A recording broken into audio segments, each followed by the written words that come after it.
Good morning all. ఈరోజు మనం first యూనిట్కి సంబంధించి వెరీ ఇంట్రెస్టింగ్ కాన్సెప్ట్ని నేర్చుకోబోతున్నాం. ఆ కాన్సెప్టే ఎల్ఈడి.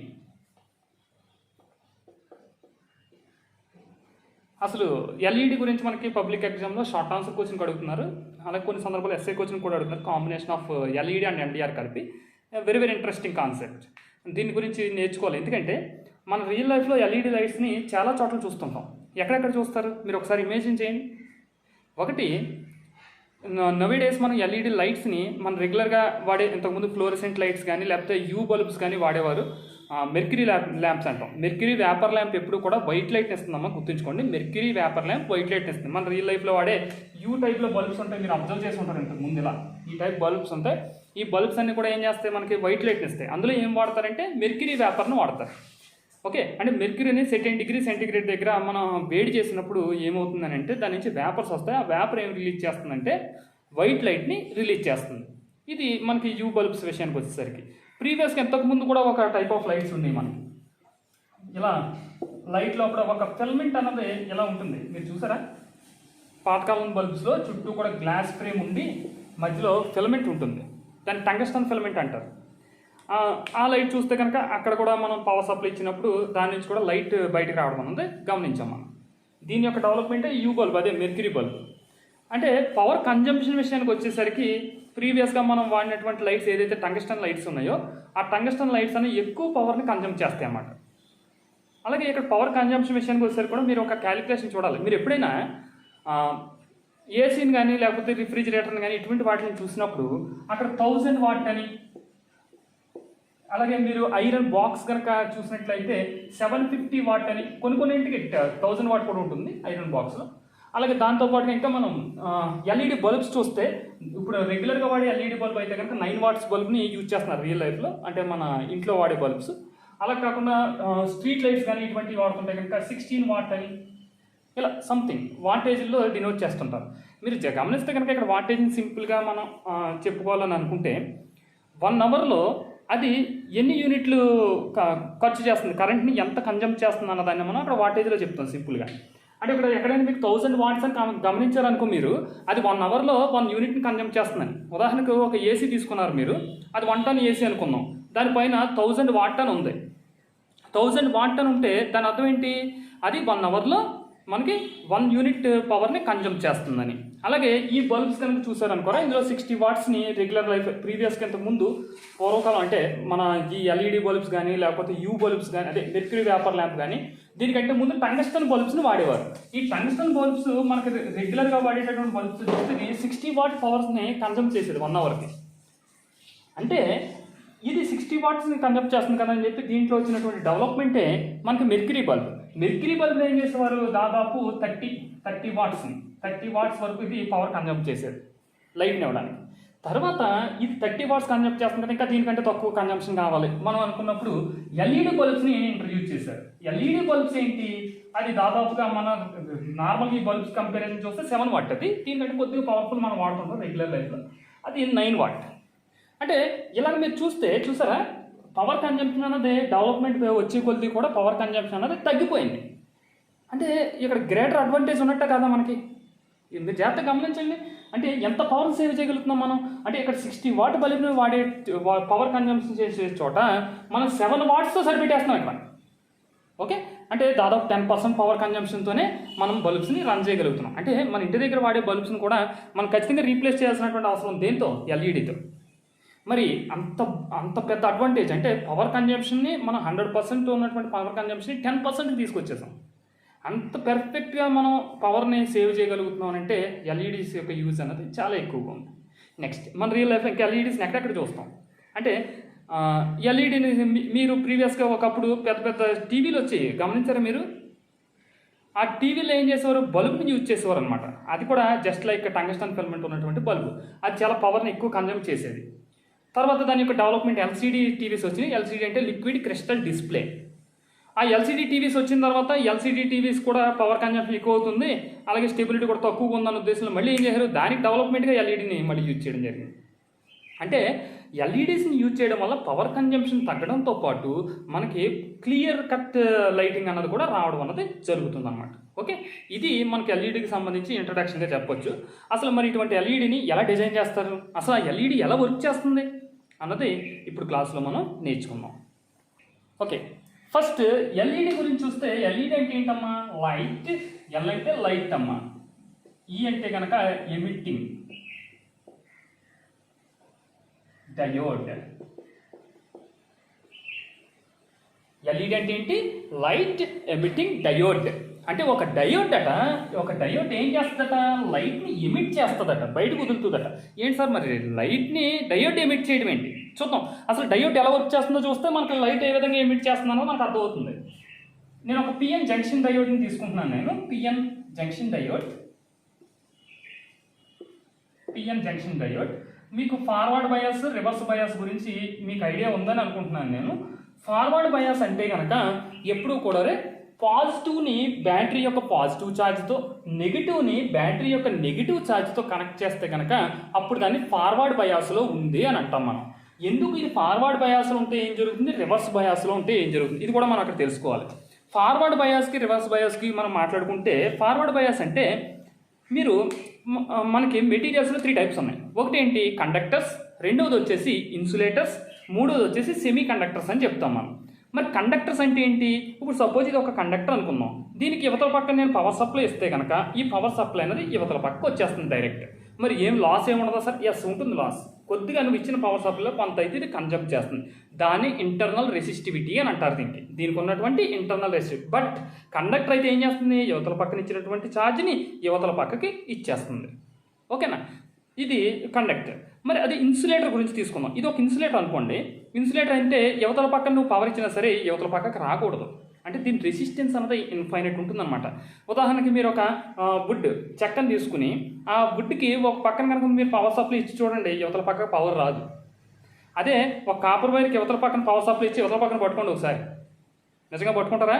పట్టుకోకూడదు. జస్ట్ మీ అండర్స్టాండింగ్ కోసం అంతే. యువతల పక్కన పవర్ ఇస్తే కనుక యువతల పక్కకు ఖచ్చితంగా వచ్చేస్తుంది. అంటే దీన్ని బట్టి మీరు ఏం అర్థం చేసుకోవచ్చు? కండక్టర్స్ విషయానికి వచ్చేసరికి మనం ఇచ్చినటువంటి ఛార్జ్ని మూవ్ చేస్తుంది ఖచ్చితంగా in the form of electrons. అదే మనం తీసుకున్నది కనుక ఇన్సులేటర్ అయితే కనుక అది ఎటువంటి ఛార్జ్ని మూవ్ చేయదు. ఈ రెండూ కాకుండా సెమీ కండక్టర్ అంటే ఇది ఎలా జరగడానికి గల కారణం ఏంటంటే వ్యాలెన్సీ బాండ్, కండక్టెన్సీ బాండ్. వీటి గురించి అది మనం ఇప్పుడు అంత డెప్త్కి వెళ్తే కనుక ఇంకా కష్టం కాబట్టి నేను ఓన్లీ ఎల్ఈడి వర్క్నే రిస్ట్రిక్ట్ అవ్వాలనుకుంటున్నాను. మరి సెమీ కండక్టర్స్ ఏం చేస్తాయి అంటే వాటి రేంజ్ అన్నది అటు కండక్టర్ రేంజ్కి ఈక్వల్గా ఉండదు, ఇటు ఇన్సులేటర్ రేంజ్కి ఈక్వల్గా ఉండదు, ఇన్ బిట్వీన్ ఉంటుందన్నమాట. అందువల్ల దీన్ని ఏంటంటే దీనికి మళ్ళీ డోపింగ్ అని ఒక ప్రాసెస్ ఉంది. డోపింగ్ అంటే adding impurities to the silicon or germanium. అది ఆర్సెనిక్ కానీ బిస్మత్ కానీ కలుపుతారని ఇవన్నీ కూడా మీరు ప్రీవియస్ సెమిస్టర్లో మీరు నేర్చుకున్నారు. దాన్నే పెంటావాలెన్స్ యాడ్ చేయడం, ట్రైవాలెన్స్ యాడ్ చేయడం. పెంటావాలెన్స్ యాడ్ చేసినప్పుడు పీ టైప్ సెమీ కండక్టర్ తయారు చేయడాన్ని, అలాగే ట్రైవాలెన్స్ యాడ్ చేసినప్పుడు ఎన్ టైప్ సెమీ కండక్టర్స్ని మీరు తయారు చేయడాన్ని ప్రీవియస్ సెమిస్టర్లో మీరు నేర్చుకున్నారు. ఓకే, ఆ టైప్ అనమాట. అంటే పీ టైప్ అంటే కనుక ఇందులో ఉండేటటువంటి హోల్స్ ఆర్ పాజిటివ్. ఇక్కడ ఎన్ టైప్ అంటే కనుక నెగిటివ్ ఆర్ ఎలక్ట్రాన్స్ అని చెప్తాం మనం. అంటే ఇందులో ఉండేటటువంటి majority charge carriers are holes. P టైప్లో ఉండి ఏంటమ్మా? Majority charge carriers are holes. That means what plus charge అన్నది ఇలా అక్యుములేట్ అయ్యి ఉంటుంది ఇక్కడ. ఇప్పుడు ఇటువంటి వాటిని ఏం చేస్తాం? ఇటువంటి వాటిని ఏం చేస్తామమ్మా మనం? పీ టైప్ని ఎన్ టైప్ని కనుక కలిపితే దాన్నే మనం పిఎన్ జంక్షన్ డయోడ్ అంటాం మనం. దీన్ని ఏమంటామో మనం? PN junction diode. మీరు ఒక విషయం గుర్తుంచుకోండి, పీ టైప్లో ఓన్లీ పీ ఉంటుంది కాదు, ఎన్ కూడా ఉంటుంది, కానీ మెజారిటీ మాత్రం పాజిటివ్ ఉంటుందన్నమాట. ఓకే, దీని కూడా పక్కన పెడితే బ్యాటరీ యొక్క పాజిటివ్, ఇది నెగిటివ్ కదా. ఈ పాజిటివ్ కనుక నువ్వు ఇలా కలిపినప్పుడు ఏమవుతుందంటే ఈ పాజిటివ్ ఛార్జ్ ఈ సైడ్ పుష్ చేయబడుతుంది. అలాగే ఈ నెగిటివ్ ఛార్జ్ ఏదైతే ఉందో ఆ నెగిటివ్ ఛార్జ్ ఈ సైడ్ పుష్ చేయబడుతుంది. అప్పుడు ఆటోమేటిక్గా ఏమవుతుంది? ఈ రెండు కూడా ఒకదానికొకటి బ్యారియర్ని క్రాస్ చేయడానికి ట్రై చేస్తాయి. ఎప్పుడైతే బ్యారియర్ని క్రాస్ చేస్తున్నాయో ఒకదానితో ఒకటి అక్యుములేట్ అవుతాయి అనమాట. అంటే పాజిటివ్ నెగిటివ్ ఛార్జ్ అనేవి ఒకదానికొకటి మూవ్ చేసుకుంటూ ఇది ఈ సైడ్కి అది ఆ సైడ్కి మూవ్ అవుతాయి. ఎక్కడ మూవ్ అవుతాయి? ఈ జంక్షన్ దగ్గర మూవ్ అవుతాయి. మరి ఎప్పుడైతే ఆ జంక్షన్ దగ్గర రెండు ఛార్జెస్ మూవ్ అవుతున్నాయో అంటే ఒకదానికి ఒకటి రాపిడి కారణంగా అక్కడ నువ్వేం అబ్జర్వ్ చేయొచ్చు? టెంపరేచర్ డెవలప్ అవడాన్ని అబ్జర్వ్ చేయొచ్చు. మరి ఈ టెంపరేచర్ డెవలప్ అవుతుందంటే ఎనర్జీ రిలీజ్ అవుతున్నట్టే కదా. మరి మన సైంటిస్టులు ఏం చేశారంటే మరి ఇక్కడ రెండు కూడా ఇలా క్రాస్ అవుతున్నప్పుడు ఇక్కడ పవర్ సప్లై అన్నది ఉంది, అక్కడి నుంచి ఎనర్జీ అనేది డెవలప్ అవుతుంది. కాబట్టి ఆ ఎనర్జీ డెవలప్ అయినటువంటి ఎనర్జీని లైట్ రూపంలో కన్వర్ట్ చేయాలి అని అనుకున్నారు. మరి అలా లైట్ రూపంలో కన్వర్ట్ చేయాలి, ఇన్ ద ఫార్మ్ ఆఫ్ లైట్కి ట్రాన్స్ఫర్ చేయాలి అని అనుకుంటే అప్పుడు ఈ బ్యారియర్ విడ్త్ అన్నది మనం యాక్చువల్గా తీసుకున్న పిఎన్ జంక్షన్ డయోడ్లో చాలా తక్కువ ఉంటుంది బ్యారియర్ విడ్త్ అన్నది. మరి ఆ విడ్త్ని పెంచాలి కదా, మనకు లైట్ ఇవ్వాలంటే ఆ విడ్త్ ఎక్కడైతే మనకు ఎనర్జీ వస్తుందో ఆ ఎనర్జీ బయటికి రావాలి అంటే అక్కడ ఆ విడ్త్ని పెంచాలి. ఆ విడ్త్ని పెంచినప్పుడు దట్టు ఏంటంటే మనకి ఎల్ఈడీస్లో కూడా డిఫరెంట్ కలర్స్ అనేవి ఉంటాయి. మీరు రెడ్, వైట్, అలాగే బ్లూ ఇలా డిఫరెంట్ కలర్స్ ఉంటాయి. మనం వాడే కలర్ని బట్టి ఈ బ్యారియర్లో మెటీరియల్ని యూజ్ చేస్తారన్నమాట. మీకు ఇక్కడ ఒక విషయం అర్థమైందా మీకు? ఇప్పుడు ఇది పీ టైప్ అనుకుంటే ఇది ఎన్ టైప్ అనుకుంటే ఈ మధ్యలో ఉన్న బ్యారియర్ని డిఫరెంట్ మెటీరియల్తో డిజైన్ చేస్తారు. ఇప్పుడు అక్కడ వాడిన మెటీరియల్ బేస్ చేసుకుని అక్కడ లైట్ అనేది బయటకు వస్తాం అన్నమాట. ఓకే, మీరు డయోడ్ సింబల్ కనుక చూసారు అనుకోరా, డయోడ్ సింబల్ ఎలా వేస్తాం మనం? ఈ విధంగా వేస్తాం డయోడ్ సింబల్. దీనికి ఏం చెప్తాం? ఇది పి అంటాం, ఇది ఎన్ అంటాం. ఇది డయోడ్.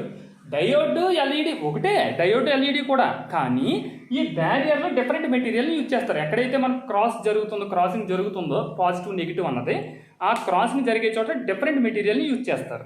ఓకే, కాబట్టి డయోడ్ సింబల్ని దీనికి కూడా యూజ్ చేస్తాం. ఇది ఏంటంటే పిఎన్ జంక్షన్ డయోడ్. బట్ ఈ పిఎన్ జంక్షన్ డయోడ్కి ఇందులో నుంచి పిఎన్ జంక్షన్ డయోడ్లో నుంచి అయితే ఎటువంటి కరెంటు కూడా ఎటువంటి లైటు కూడా బయటికి రాదు. కానీ లైట్ ఎమిటింగ్ డయోడ్లో ఏమవుతుంది? ఈ బ్యారియర్లో వాడిన మెటీరియల్ బేస్ చేసుకుని ఇక్కడ నుంచి లైట్ అనేది బయటికి రావడం అనేది జరుగుతుంది అన్నమాట. మరి ఇక్కడ నుంచి లైట్ వస్తుంది కాబట్టి దాన్ని ఈ పైకి ఒక 3 యారో మార్క్స్ కనుక పెట్టినట్లయితే, 3 యారో మార్క్స్ కనుక నువ్వు పెట్టినట్లయితే అది లైట్ ఎమిటింగ్ డయోడ్ అయిపోతుంది. అది సింబల్. ఇది ఎల్ఈడికి సంబంధించినటువంటి సింబల్ అనమాట. అంటే ఎల్ఈడికి సంబంధించి నువ్వు సింబల్ చెప్పినప్పుడు ఎలా చెప్పాలి? మామూలు డయోడ్ డయాగ్రామ్ వేసి దానికి ఒక సర్కిల్ పెట్టి 3 గీతలు అంటే 3 యారో మార్క్స్ అనమాట. 3 యారో మార్క్స్ కనుక అప్వర్డ్ డైరెక్షన్లో కనుక నువ్వు పెట్టినట్లయితే అది ఒక ఎల్ఈడిని డినోట్ చేస్తుంది. ఓకే, మరి ఇక్కడ ఎల్ఈడి అన్నం బాగుంది. మరి ఏ టైప్ ఆఫ్ మెటీరియల్ వాడితే ఏ టైప్ ఆఫ్ లైట్ని అది ఇస్తుంది అన్నది మనకి సిలబస్లో ఉన్నంత వరకు నేను ఒక 3 టైప్స్ నేను చెప్తున్నాను. ఫస్ట్ ఏంటంటే గాలియం ఆర్సనైడ్. ఏంటది? గాలియం ఆర్సనైడ్. బిట్వీన్ అంటే పీకి అంటే మధ్యలో వాడేటటువంటి మెటీరియల్లో గాలియం ఆర్సనైడ్ని కనుక వాడినట్లయితే అప్పుడు అక్కడి నుంచి రిలీజ్ అయ్యేటటువంటి రేడియేషన్ ఏంటంటే ఇన్ఫ్రారెడ్ రేడియేషన్. ఏ రేడియేషన్ అవుతామా? Infrared radiation. ఇది మనకి కంటికి కనబడదు, కానీ మరి ఇన్ఫ్రారెడ్ ఎల్ఈడీస్ ఎక్కడ వాడతారు సార్ అంటే చూసారు ఎప్పుడైనా ఇన్ఫ్రారెడ్ ఎల్ఈడీస్ని? ఇన్ఫ్రారెడ్ ఎల్ఈడీస్ని మీరు రిమోట్లో వాడతారు. మీరు ఎప్పుడైనా టీవీ రిమోట్ చూడండి, టీవీ రిమోట్ పైన మీకు ఒక ఎల్ఈడి బల్బ్ అన్నది కనిపిస్తుంది చూడండి. ఆ ఎల్ఈడి బల్బు మీరు రిమోట్ ప్రెస్ చేయండి, మీకు ఎటువంటి లైట్ అందులో కనబడదు మీకు. కానీ మీరు కనుక టీవీకి కానీ సెటప్ బాక్స్కి కానీ ఫోకస్ చేసినప్పుడు అందులో ఛానల్ మాత్రాన్ని మీరు అబ్జర్వ్ చేశారా? మరి అది రిలీజ్ చేసేటటువంటి రేస్ ఏంటి అంటే అవి ఇన్ఫ్రారెడ్ రేస్. అవి అందువల్ల మన ఐ దాన్ని డిటెక్ట్ చేయలేకపోతుంది. ఓకే, అటువంటి వాటికి తయారు చేయాలని అనుకుంటే అప్పుడు నువ్వు వాడేది గాలియం ఆర్సనైడ్. అలా కాకుండా గాలియం ఫాస్ఫైడ్ కనుక నువ్వు వాడినట్లయితే ఏంటది? గాలియం ఫాస్ఫైడ్ కనుక నువ్వు వాడితే అప్పుడు నీకు అందులోంచి వచ్చేటటువంటి లైట్ ఏంటంటే రెడ్ అండ్ గ్రీన్ లైట్ అన్నది రావడానికి నువ్వు అబ్జర్వ్ చేస్తావు. రెడ్ అండ్ గ్రీన్ రెండింటికి కూడా దాని యొక్క ప్రాపర్టీస్ని బేస్ చేసుకుని గ్రీన్ అండ్ రెడ్గా కన్వర్ట్ చేయొచ్చు. అలాగే మనకు అలా కాకుండా ఓన్లీ రెడ్ కానీ ఎల్లో కానీ విడివిడిగా కనుక వాడాలని విడివిడిగా కనుక తీసుకురావాలని అనుకుంటే అప్పుడు గాలియం ఆర్సనైడ్ ఫాస్ఫైట్ యొక్క కాంబినేషన్ తీసుకుంటారు. ఈ కాంబినేషన్లో ఏంటంటే రెడ్ కానీ నువ్వు ఎల్లో కానీ తీసుకురావచ్చు. ఏంటి సార్ మరి ఇక్కడేమో ఒకటే మెటీరియల్ చెప్తున్నారు, ఇక్కడ 2 కలర్స్ చెప్తున్నారు. ఏంటంటే అక్కడ తీసుకునేటటువంటి మిక్చర్ ఉంది చూసారా, గాలియం ఫాస్ఫైడ్ మిక్చర్ ఉంది చూసారా, ఆ మిక్చర్లో ఉన్నటువంటి పర్సంటేజ్ని చేంజ్ చేయడం ద్వారా నువ్వు డిఫరెంట్ కలర్స్ని పొందొచ్చు అనమాట. ఇది మనకి ఎల్ఈడికి సంబంధించినటువంటి కంప్లీట్ ఇన్ఫర్మేషన్. ఓకే, అంటే ఎల్ఈడీస్ వల్ల మనకి చాలా చాలా బెనిఫిట్స్ ఉన్నాయి. ఆల్రెడీ మనం ఇనీషియల్గా క్లాస్ స్టార్ట్ చేసినప్పుడే నేను చెప్పాను కదా. కాబట్టి ఈ ఎల్ఈడి గురించి నేర్చుకోవాల్సిన అవసరం ఎంతైనా ఉంది. మనకి పబ్లిక్ ఎగ్జామ్లో మనకి షార్ట్ ఆన్సర్ క్వశ్చన్కి అడుగుతున్నారు. ఓకేనమ్మా, ఇది మీరు ఎందుకు వాడతారు సార్ ఎల్ఈడీస్ని ఎందుకు వాడాలంటే ముందుగానే చెప్పాం మనం, పవర్ కన్జంప్షన్ అనేది చాలా తక్కువగా ఉంటుంది. అలాగే లైఫ్ టైం అనేది చాలా ఎక్కువ దీనికి. అంటే మీరు నార్మల్ బల్బ్ యూజ్ చేసిన దానికి దీనికి లైఫ్ టైం చాలా ఎక్కువ. అందుకనే చూడండి, మీరు రియల్ లైఫ్లో ఎప్పుడైనా ఎల్ఈడి బల్బ్ కానీ కొందామని వెళ్తే దానికి కాస్ట్ ఎక్కువ ఉంటుంది, కానీ దానికి 2 years వారంటీ ఇవ్వడానికి మీరు అబ్జర్వ్ చేస్తారు.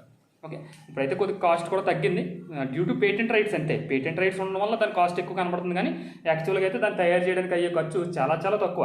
ఎందుకంటే ఒక డయోడ్ కాస్ట్ వచ్చేసి 3 rupees అంతే.